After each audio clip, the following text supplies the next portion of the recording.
الله الله الله الله الحمد لله نحمده ونستعينه ونستغفره ونؤمن به ونتوكل عليه ونعوذ بالله من شرور أنفسنا ومن سيئات أعمالنا من يهده الله فلا مضل له ومن يضلله فلا هادي له ونشهد أن لا إله إلا الله ونشهد أن سيدنا محمدًا عبده ورسوله أرسله بالحق بشيرًا ونذيرًا وداعيًا إلى الله وسراجًا منيرًا أما بعد فقد قال الله تعالى في كلامه المجيد والفرقان الحميد أعوذ بالله من الشيطان الرجيم بسم الله الرحمن الرحيم يا أيها الذين آمنوا استعينوا بالصبر والصلاة إن الله مع الصابرين صدق الله العظيم وصدق رسوله النبي الأمين الكريم ونحن على ذلك لمن الشاهدين والشاكرين أن الحمد لله رب العالمين ما كان محمد أبا أحد من رجالكم ولكن رسول الله وخاتم النبيين وكان الله بكل شيء عليما إن الله وملائكته يصلون على النبي يا أيها الذين آمنوا صلوا عليه وسلموا تسليما اللهم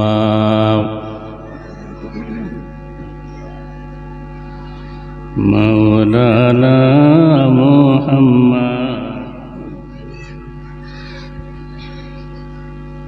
مولانا محمد بلغ الهدى بكماله كشف الدجى بجماله حسنت جميع خصاله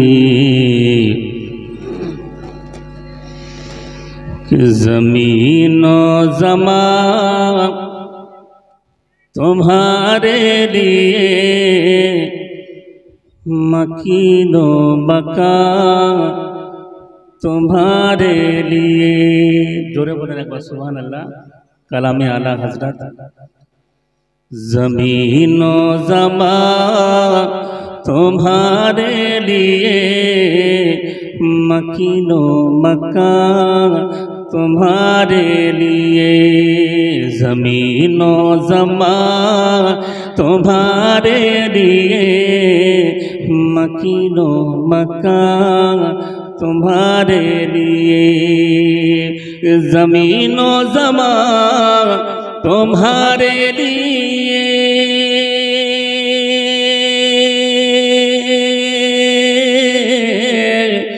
زمین و زمان تمہارے لیے مکین و مکان تمہارے لیے چنیوں چنا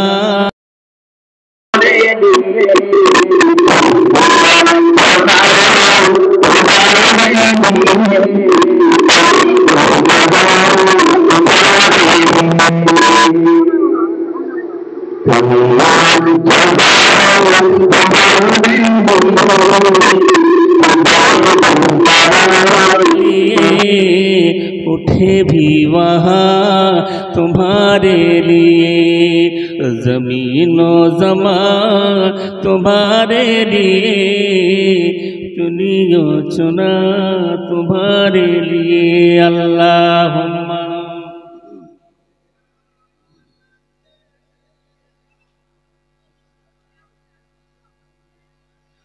वाला आले सय्यदना मौलाना मुहम्मद। আমার ভাইজানেরা এবং উলামায়ে কিরাম, আমাদের হুজুর ভাইজান সাহেব বসে আছেন, বাইরে থেকে আগত হুজুরে কিরামরা এবং আমার চাচারা, আমার মা বোনেরা, সকলকে জানাই আসসালামু আলাইকুম ওয়া রাহমাতুল্লাহি ওয়া বারাকাতুহু। খুব কম সময়ের মধ্যে আপনাদের কাছে এসেছি। আমাদের রাউতখন্ড দরবার শরীফের এক আল্লাহর ওলি হুজুর গোলাম শাহ রহমতুল্লাহ আলাইহির পবিত্র উরুসে।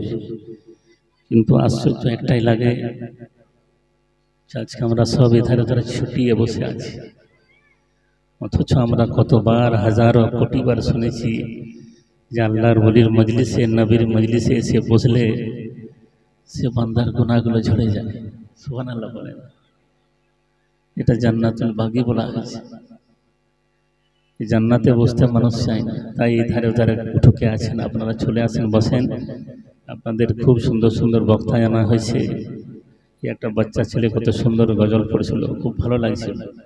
কিন্তু এখানে এসে বসলে যারা বক্তব্য দিবে এবং গজল পড়বে, না বসলে আপনাদের কোনো মজা লাগবে না। তাই এসে যান। নবীর মহব্বতকারী এমনি হওয়া যায় না, ওলির মহব্বতকারী এমনি হওয়া যায় না, নবীর খাদিম এমনি হওয়া যায় না। এই মহব্বত আলাদা জিনিস। সেটা কোথা থেকে আসে? এখান থেকে আসে। মহব্বত যদি এখানে থাকে তাহলে আপনার সব কিছু দেখবেন ঠিক হয়ে যাবে। আর যদি শুধুমাত্র মুখে মহব্বত থাকে, চোখে মহব্বত থাকে আর ভিতরে নেই, সে মহব্বত নবীর কারী নয়, সে তো মুনাফিক। আর মুনাফিকের দেখবেন মহব্বত এরকমই হয়, বাইরে কিছু ভিতরে কিছু। তো সেরকম যেন না হয়ে যায়। আমাদেরকে নবীর দিওয়ানা সহিমে হতে লাগবে। নবীর যদি আমরা দিওয়ানা হতে পারি, বাবা, পৃথিবীর সব জায়গায় আপনার সম্মান আছে। সুবহানাল্লাহ আছে না? সব জায়গায় সম্মান পাবেন। একজন নবীর খাদিম রাসূলের সঙ্গে দেখা করার জন্য ঘর থেকে বেরিয়েছেন, তো রাস্তা ভুল করে জঙ্গলে ঢুকে গেছে। জঙ্গলের রাস্তা দিয়ে চলেই যাচ্ছে, গভীর জঙ্গল চলে যাচ্ছে, হিংস্র হিংস্র প্রাণী আছে সেখানে। সেই জঙ্গলের ভিতর দিকে পথ হারিয়ে চলেই যাচ্ছে। জঙ্গলের ভিতর দিকে বহুদূর যাওয়ার পরে একটা বাঘের সঙ্গে তার দেখা হয়ে যায়। আপনি আমাকে বলেন, জঙ্গলে যদি আপনি যান আর বাঘের সঙ্গে যদি দেখা হয়, আপনি কি বাঁচবেন? বুঝতে পারবেন? বলে বাঘের দেখা সাপের লেখা বলে। মেয়েদের কোথায় নবীর ওই খাদেম জঙ্গলে যখন পথ হারা হয়ে ওই বাঘের সঙ্গে যখন দেখা হয়, বাঘ তো দু পা তুলে দাঁড়িয়ে গেছে। যাবি কোথা বেটা? বহুদিন পরে একটা মানুষ পাওয়া গেছে, আজকে খাবো তৃপ্তি করে। কম সময়ের মধ্যে আপনাদের কাছে দুটো চারটা আমি কথা বলে যাই, বাবা, আমল করবেন এবং কানে ঢুকিয়ে রাখবেন। নবীর খাদেম কাকে বলে? নবীর খাদেম, নবীর দিওয়ানা যদি আমরা হয়ে থাকি, আমার আল্লাহ পাক বলছে দুনিয়াতেও শান্তি পাবে, আখিরাতেও শান্তি পাবে। নবীর ওই পাগল, নবীর ওই দিওয়ানা জঙ্গলে পথ হারা হয়ে যখন যাই, বাঘের সম্মুখে পড়ে যায়। বাঘ তো দাঁড়িয়ে গেছে খাবো বলে। ওই নবীর দিওয়ানা, নবীর খাদেম বলে, ও বাঘ, এই জঙ্গলের মধ্যে আজকে তুই আমাকে একা পেয়েছিস। আমাকে যদি খেয়ে তোর পেট ভরে যায় তাহলে খেয়ে ফেল।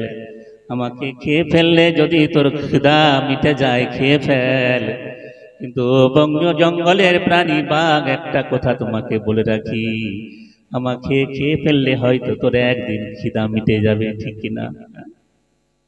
আমাকে যদি তুমি খেয়ে ফেলো এ বাঘ, তাহলে হয়তো একদিনের জন্য তোমার ক্ষুধা মিটে যাবে, কিন্তু বনের প্রাণী তুই আমাকে খেয়ে ফেললে জানিস কি কত ক্ষতি হবে? আমি হলাম নবীর খাদেম, আমাকে যদি খেয়ে ফেলিস নবীর খিদমত করবে কে? আমি আজকে রাস্তা ভুল করে জঙ্গলে এসে গেছি, আমাকে যদি তুই খেয়ে ফেলিস ওরে বনের প্রাণী, নবীর একটা খাদেম কম হয়ে যাবে।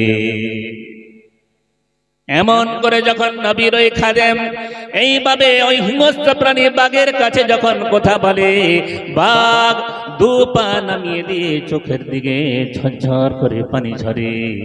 নবীর ওই খাদেমের দিকে তাকিয়ে তাকিয়ে চোখের দিকে পানি ফেলে, আর আস্তে আস্তে করে কাছে যেয়ে ওই নবীর খাদেমের হাতটাকে ধরে জঙ্গল থেকে বাইরে রাস্তা ধরিয়ে দিল।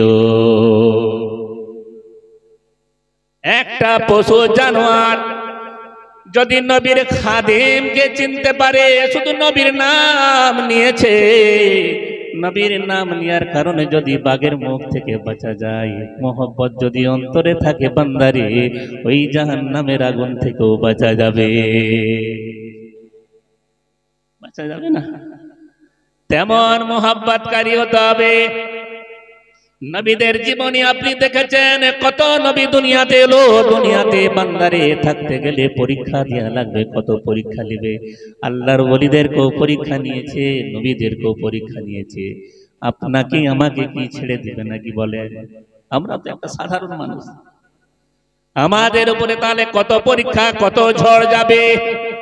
ওলিরা পরীক্ষা দিচ্ছে, নবীরা পয়গম্বররা দুনিয়াতে এসেছে, কত মার খেয়েছে, কত কথা শুনেছে, অথচ দুনিয়ায় সবর করেছে, আল্লাহর উপরে বিশ্বাস রেখেছে, দুনিয়ার জমিনে দুনিয়াদারি করেছে। বান্দারে পদে পদে আপনাকেও আমাকেও আমার আব্দুল আলামিন পরীক্ষা নেবে। এই পরীক্ষাতে যদি দুনিয়াতে বেঁচে থাকতে আপনি কামিয়াব হয়ে যান, পাস হয়ে যান, দেখবেন এখানেও শান্তি পাবে আর ওইখানেও তো শান্তি পাবে। হযরতে আলী রাদিয়াল্লাহু তাআলা আনহু নবীজিকে জিজ্ঞাসা করেছিলেন, ইয়া রাসূলুল্লাহ, ইয়া হাবিবাল্লাহ, আমরা তো মানুষের কোনোদিন অন্যায় করি না, কোনো কিছু ক্ষতিও করি না, তাহলে আমাদের উপরে এত বালা মুসিবত কেন? আমাদের উপরে এত কষ্ট কেন? আমাদেরকে মানুষ এত নির্যাতন করে কেন? আমাদেরকে মানুষ এত পরেশান কেন করে? আল্লাহর নবী সাল্লাল্লাহু আলাইহি ওয়াসাল্লাম বলেছিলেন, ও আলী, তুমি কি আম গাছ দেখেছো? বলে হ্যাঁ হুজুর দেখেছি। তুমি কি পেয়ারা গাছ দেখেছো? বলে দেখেছি।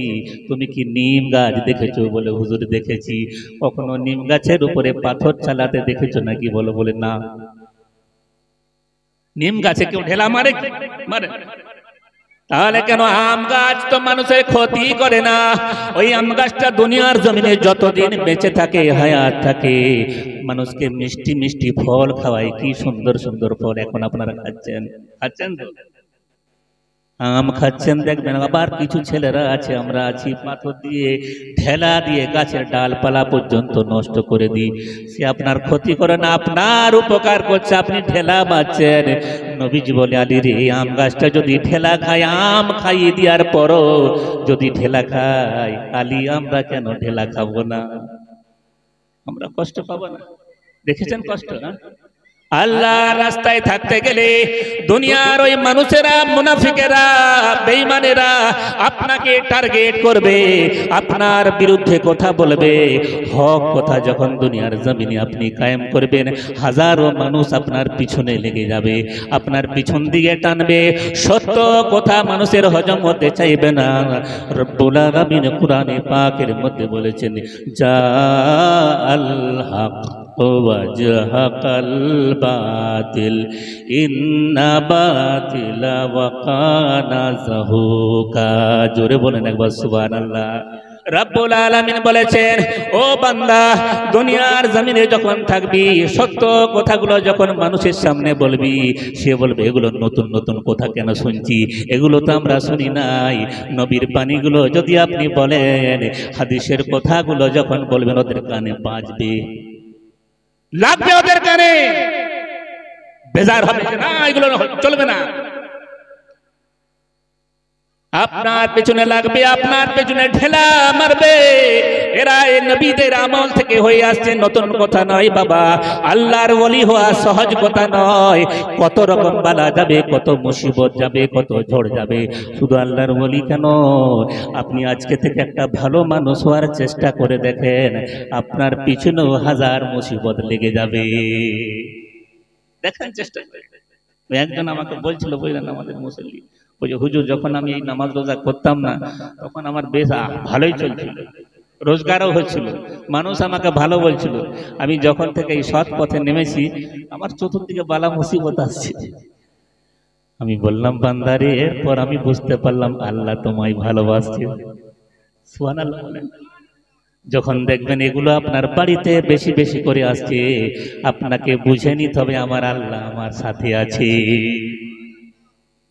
একটা ঘটনা আমি বলছিলাম, বুঝলেন, নামাজ, একজন ফকির মসজিদের মধ্যে নামাজ আদায় করে দুনিয়ার সম্পর্ক ছেড়ে দিয়েছে, দুনিয়াদারি সব কিছু ছেড়ে দিয়ে মসজিদে ঢুকেছে আর নামাজের মধ্যে দাঁড়িয়েছে। এমন ভাবে নামাজ আদায় করেছে, বান্দারে, যেই জায়গাটায় দাঁড়িয়ে নামাজ আদায় করছিল ওই জায়গাটায় নামাজ পড়ার পায়ের ছাপ হয়ে গেছে, পায়ের ছাপ হয়ে গেছে। যেই জায়গাটাতে সাজদা দিত ও সাজদার জায়গাটা ডোবা হয়ে গেছে, যেইখানটাতে হাত রেখে সাজদা করত হাতের ছাপটা ওই মসজিদের মধ্যে ছাপ হয়ে গেছে। এমনি করে একদিন নয়, এক মাস নয়, 2 দিন নয়, 20 বছর হয়ে গেল এইভাবে সে নামাজ আদায় করে। জোরে বলুন একবার, কত বছর? 20 বছর ধরে এভাবে সে ইবাদত করছে, দুনিয়ার সঙ্গে সম্পর্ক ছেড়ে দিয়েছে। গ্রামের মানুষ, বাইরের মানুষ এসে দেখে ফকিরের কত কেরামত, দুনিয়ার সঙ্গে সম্পর্ক রাখে না, এমন নামাজ আদায় করে দাঁড়িয়ে দাঁড়িয়ে নামাজের ছাপ পর্যন্ত উঠে গেছে। কত মানুষ এসে দাঁড়িয়ে দাঁড়িয়ে ঝাড়ফুঁক করে নিয়ে যায়। কেউ বলে বিরাট বড় আল্লাহর বলি, কেউ বলে বিরাট বড় এক ফকির। এমনিভাবে মানুষের দূর দূর থেকে মানুষ দেখতে আসছে একজন আল্লাহর বলি 20 বছর ধরে মসজিদে দাঁড়িয়ে ইবাদত করছে, দুনিয়ার সঙ্গে কোনো সম্পর্ক রাখে না। এমনি ভাবে 20 বছর যখন পেরিয়ে গেল, 1 বছর নয় 20 বছর পার হয়ে যায়, জুম্মার নামাজের সময় আকাশবাণী আওয়াজ আসলো, ফকির, এই যে 20 বছর ধরে মসজিদে তুই আজকে নামাজ পড়ছিস, আমি আল্লাহ তোর এই 20 বছরের নামাজ আমি কবুল করি নাই, নামাজ হয়নি। সবাই পরেশান হয়ে গেল, কি ব্যাপার, এত কষ্ট করে দুনিয়াদারি ছেড়ে দিয়ে আজকে নামাজ আদায় করতে 20 বছর হয়ে গেল, নামাজ আল্লাহ কবুল করে নাই, আল্লাহ জিকির কবুল করে নাই, আল্লাহ দরুদ কবুল করে নাই, কি ব্যাপার, সবাই মানুষ কি ভাববে। চতুর্দিকে হাহাকার হয়ে গেল, মানুষের কান্নার আওয়াজ উঠে গেল, হাই হাই, 20 বছরের নামাজ আমার রব্বুল আলামিন কবুল করে নাই। সবাই পরেশান, কান্না করে, ফকির কিন্তু নাচে। আল্লাহর ওলি ফকির কাঁদা বাদ দিয়েছে, নাচ করছে।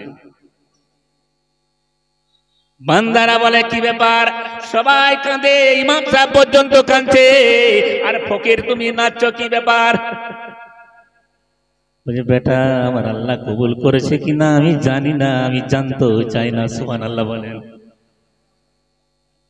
আমার রব্বুল আলামিন কবুল করেছে কিনা আমার জানার দরকার নাই, আমি একটা জিনিস জানতে পারলাম, এই 20 বছর না কত বছর হয়েছে আমি সেটাও জানি না, কিন্তু এই 20 বছর হিসেব করে আমার রব্বুল আলামিন এই যে মসজিদে 20 বছর আমি নামাজ পড়েছি, আমার আল্লাহ পাক 20 বছর আমার খেয়াল রেখেছে, হিসেব করেছে।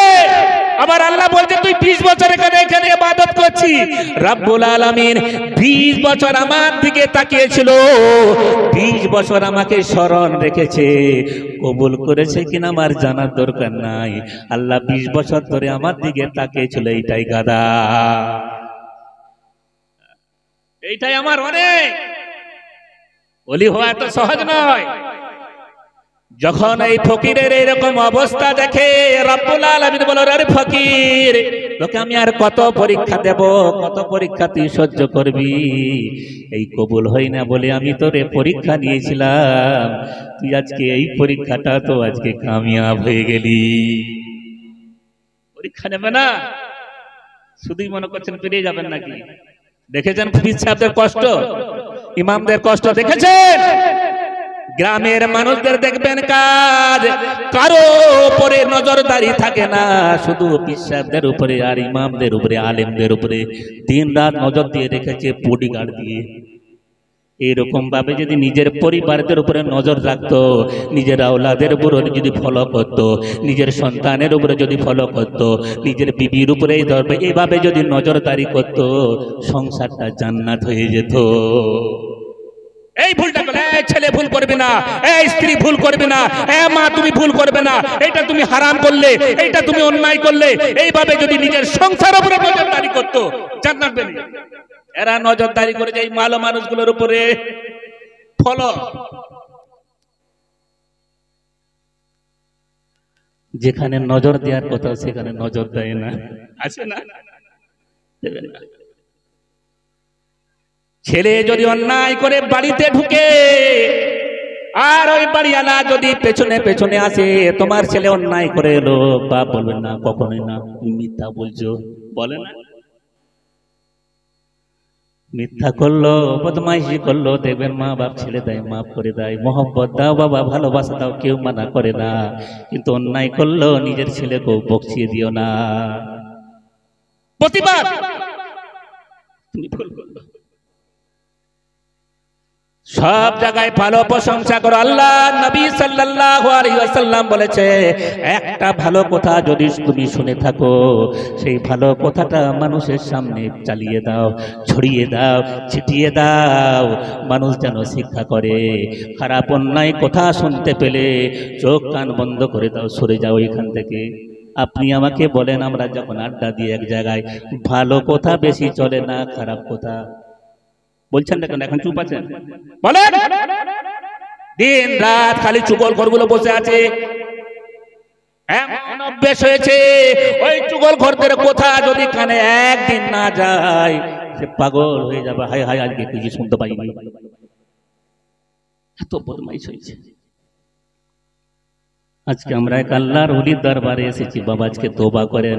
যেমন তেমন ওলি নয়, আপনারা ভালো করে জানেন এমন একজন ওলি ছিল, আমাদের বাংলার সরজমিনের ইতিহাস হয়ে গেছে। সুবহানাল্লাহ বলে,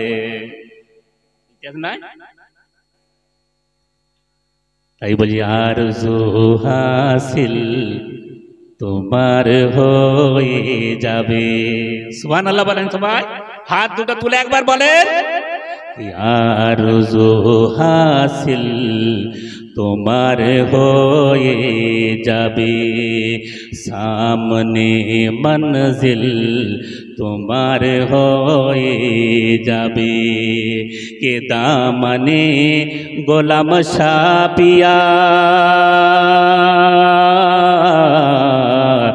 দামনে গোলাম শাপিয়াকে ধরে নাও, দূর সব মুশকিল তোমার হয়ে যাবে, দূর সব মুশকিল তোমার হয়ে যাবে, আরজু হাসিল তোমার হয়ে যাবে। আল্লাহর ওলি দরবারে সচ্চা মন নিয়ে যদি আপনি এসে দাঁড়িয়ে থাকেন, আর দাঁড়িয়ে দাঁড়িয়ে যেটুকু আপনি জানেন, সূরা ফাতিহা পড়ে নিলেন, সূরা ইখলাস 3 বার পাঠ করলেন, দাঁড়িয়ে দাঁড়িয়ে আল্লাহর দরবারে হাত তুলে দোয়া করুন, রব্বুল আলামিন, আমি গুনাহগার, আমি খাতাকার, আমি সিয়াকার, দুনিয়ার জমিনে এমন কোনো গুনাহ নাই যে আমার মধ্যে হয়ে যায় না। দুনিয়ার জমিনে সব থেকে নিজেকে ছোট মনে করে আল্লাহর দরবারে দুটি হাত তুলে আর বলবে, রব্বুল আলামিন, আপনার একজন পেয়ারা বান্দারের দরবারে এসেছি, আপনার একজন পেয়ারা ওলির দরবারে এসেছি, রব্বুল আলামিন, আপনি এর ওসিলা দিয়ে আমার গুনাহগুলো আল্লাহ আপনি মাফ করে দিন, রব্বুল আলামিন গো আমার আশাকে পূর্ণ করে। আল্লাহ কি বন্ধুর দোয়া কবুল করে না? কথা বলেন কেন? করে না? সুযোগ বুঝে মানুষ এখন চলছে বলে। আমি একদিন মসজিদের মধ্যে সেদিনে বয়ান দিয়েছিলাম, হাদিস থেকে বয়ান দিয়েছে, আল্লাহর কসম করে বলি, নবীর হাদিসের বর্ণনা দিয়েছি। কিছু মানুষ বলছে এগুলো আমরা শুনি না, এগুলো কোথাও মানা যায় না, জানেন?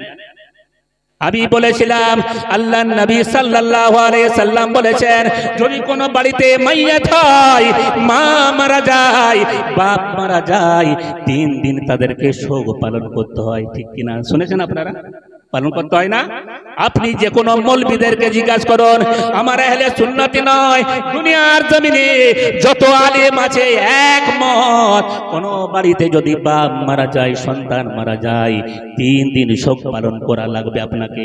কয়দিন? কথা বলেন। 3 দিন শোক পালন করা লাগবে, একদম গ্যারান্টি 100%।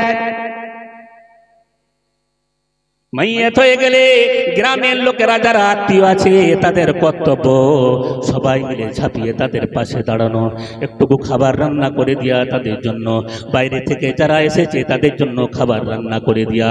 যদি গ্রামের মানুষেরা না করে, যদি গ্রামের পাশের লোকেরা যদি না আসে, তাহলে ওই বাড়িওয়ালা তখন বাধ্য হয়ে করতে হবে। বুঝতে পারছেন কথাগুলো? এক বলবা এক শুনবেন না কথা, যেগুলো বলে ভালো করে মাথায় ঢুকান। কর্তব্য ছিল গ্রামের লোকের, আপনার আত্মীয় লোকের, আপনার যারা বন্ধু তাদের কর্তব্য ছিল রান্না বান্না করে 3 দিন তাদেরকে একটু খিদমত করা, তাদের মেহমানদেরকে দেখভাল করা। গ্রামের লোক যদি না করে তখন বাড়িওয়ালা আপনি বাধ্য হয়ে করতে পারবে। শুনেন ভালো করে, এগুলো হাদিস বলছি, আমার বাপের কথা নয়। 3 দিন হলো কর্তব্য, কোনো আনন্দ চলবে না, কোনো খুশি চলবে না, আরামের সঙ্গে 3 দিন পালন করো বান্দারে। 3 দিনে পালন হয়েছে নাকি বলেন? হচ্ছে? হ্যাঁ, কথা বলছে না, হচ্ছে। খুশি চলবে, ছেলের বিয়ে দিতে পারবেন, ছেলের আকিকা করতে পারবেন, পারবেন? কোন মৌলবি যদি থাকে দেখি কত লেজ হয়েছে।